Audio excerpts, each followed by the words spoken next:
झारखंड में एक परीक्षा का विवाद अब 12 साल पुराने भर्ती सिस्टम के हिसाब में बदल गया है।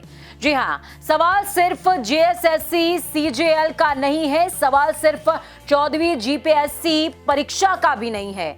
सवाल है 2014 से अब तक जिन भर्ती परीक्षाओं में टीडीपीएल यानी कि TSR data processing private limited की भूमिका रही, उनकी पूरी प्रक्रिया कितनी भरोसेमंद थी।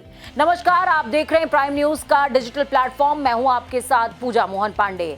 उपलब्ध रिपोर्ट के मुताबिक टीडीपीएल को झारखंड में कुल 15 महत्वपूर्ण भर्ती परीक्षाओं की जिम्मेदारी मिली।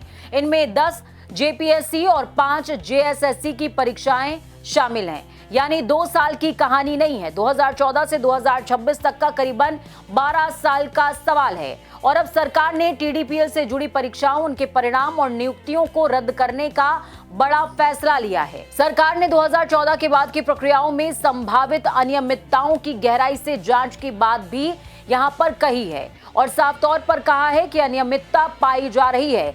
लेकिन यहीं से कहानी का सबसे पेचीदा हिस्सा शुरू होता है, क्योंकि परीक्षा रद्द करना एक बात है, उस परीक्षा से नौकरी पा चुके युवाओं का भविष्य तय करना दूसरी बात। मान लीजिए एक अभ्यर्थी ने परीक्षा दी, उसने सालों तैयारी की, परीक्षा पास की, मेरिट में आया, दस्तावेज सत्यापन हुए, नियुक्ति मिल गई और अब कई महीनों या सालों की नौकरी करने के बाद उसे पता चलता है कि जिस भर्ती परीक्षा के आधार पर उसकी नौकरी लगी थी, वही परीक्षा रद्द कर दी गई है।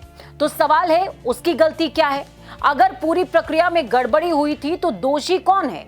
अभ्यर्थी, परीक्षा कराने वाली एजेंसी, भर्ती आयोग, या वो पूरा सिस्टम जिसने परीक्षा से लेकर नियुक्ति तक हर चरण को मंजूरी दी? जेएसएससी सीजीएल को लेकर सामने आई रिपोर्ट्स में करीबन 2000 चयनित अभ्यर्थियों के भविष्य पर सवाल बताया गया है और यही वो बिंदु है जहां मामला अदालत तक पहुंच सकता है, क्योंकि अगर सरकार नियुक्तियां भी रद्द करती है तो नौकरी कर रहे उम्मीदवार अपने अधिकारों के लिए अदालत जा सकते हैं। और अगर सरकार नियुक्तियां बचाती है तो दूसरा सवाल उठेगा, जिस परीक्षा की निष्पक्षता पर सवाल है, उसके परिणाम से बनी नियुक्तियों को कैसे जायज माना गया? यानी सरकार के सामने 2 मुश्किल रास्ते हैं। एक रास्ते पर हजारों युवाओं का भविष्य, दूसरे रास्ते पर परीक्षा व्यवस्था की विश्वसनीयता। और दोनों के बीच सबसे बड़ा सवाल, ईमानदार अभ्यर्थी की सजा कौन तय करेगा और कौन तय कर सकता है? सबसे बड़ा सवाल यही है।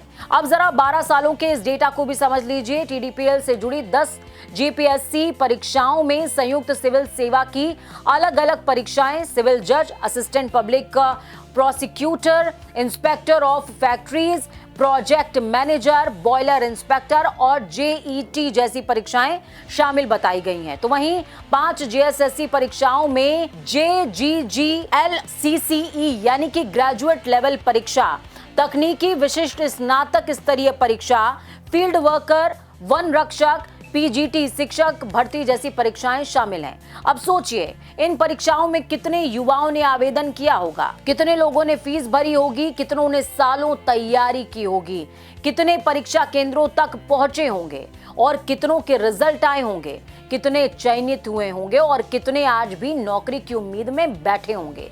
ये सिर्फ फाइलों का डेटा नहीं है, इसके पीछे लाखों युवाओं की जिंदगी जुड़ी है। और यही वजह है कि झारखंड का छात्र आंदोलन इतना बड़ा मुद्दा बन गया है। करीबन 24 दिन तक चले आंदोलन के बाद सरकार ने जेएसएससी, सीजीएल और टीडीपीएल से जुड़ी परीक्षाओं पर बड़ा फैसला लिया। छात्र नेता देवेंद्र नाथ महतो ने भी 16 दिन की भूख हड़ताल के बाद अनशन खत्म किया और फैसले को बड़ी जीत बताया। लेकिन सीबीआई जांच की मांग अभी खत्म नहीं हुई है, यानी भूख हड़ताल खत्म हुई है, लड़ाई का मुद्दा अभी भी वैसा ही बना हुआ है। वो मुद्दा अभी तक खत्म नहीं हुआ और ये सिर्फ झारखंड तक सीमित तस्वीर नहीं है। देश में एनटीए को लेकर के भी युवाओं ने लगातार सवाल उठाए। नीट और दूसरी परीक्षाओं को लेकर विवादों के बाद परीक्षा एजेंसी की कार्यप्रणाली, सुरक्षा, पेपर लीक और परीक्षा केंद्रों की निगरानी पर सवाल उठ रहे हैं। अब झारखंड में छात्र कह रहे हैं कि भर्ती में पारदर्शिता चाहिए, लखनऊ में छात्र कह रहे हैं स्कूल में शिक्षक और बुनियादी सुविधाएं चाहिए। यानी मुद्दे अलग हैं, लेकिन आवाज एक है, सरकार जवाब दे। यहाँ सरकारों के लिए सबसे बड़ा सबक भी यही है।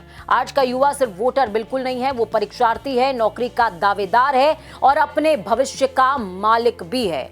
वो जानता है कि एक भर्ती परीक्षा का कैलेंडर टलने का मतलब सिर्फ तारीख बदलना नहीं है। किसी की उम्र निकल सकती है, किसी की आर्थिक स्थिति खराब हो सकती है, किसी का अगली परीक्षा के लिए अवसर खत्म हो सकता है और सबसे बड़ा नुकसान होता है भरोसे का। क्योंकि अगर युवा ये मानने लगे कि परीक्षा देने के पहले उसे ये देखना पड़ेगा कि परीक्षा कराने वाली एजेंसी भरोसेमंद है या फिर नहीं है, तो ये सिर्फ भर्ती व्यवस्था की समस्या नहीं होगी, ये पूरी सरकारी व्यवस्था के भरोसे का संकट होगा। झारखंड की कहानी इसलिए महत्वपूर्ण है क्योंकि यहाँ एक बड़ा सवाल सामने आ गया है और वो सवाल बहुत सारे सवाल जहन में पैदा करता है। 12 साल तक अगर एक एजेंसी अलग अलग महत्वपूर्ण परीक्षाओं से जुड़ी रही तो निगरानी किसकी थी?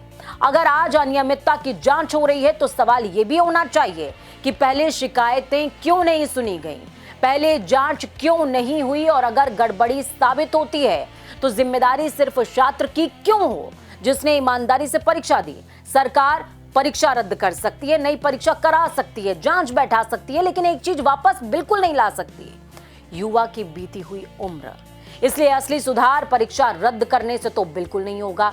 असली सुधार उस सिस्टम को बदलने में है जिसमें पेपर से लेकर नियुक्ति तक हर कदम पर जवाबदेही तय होनी चाहिए। क्योंकि अगर हर बार छात्र सड़क पर आएगा, हर बार भूख हड़ताल करेगा, भूख हड़ताल होगी, हर बार सरकार दबाव में फैसला लेगी, तो सवाल उठेगा सरकारें युवाओं की आवाज पहले क्यों नहीं सुनती। झारखंड से लेकर लखनऊ तक संदेश साफ है, युवा अब चुपचाप इंतजार करने के मूड में बिल्कुल नहीं है। वो परीक्षा भी चाहता है, नौकरी भी चाहता है और सबसे ज्यादा अपने भविष्य पर भरोसा चाहता है। और यही भरोसा अगर टूटेगा या तो अगली लड़ाई सिर्फ किसी एक परीक्षा के खिलाफ नहीं होगी, अगली लड़ाई पूरे भर्ती सिस्टम की विश्वसनीयता के खिलाफ होगी, जो बहुत भारी पड़ेगा। आज के इस एक्सप्लेनर में इतना ही। मुझे दीजिए इजाजत। नमस्कार।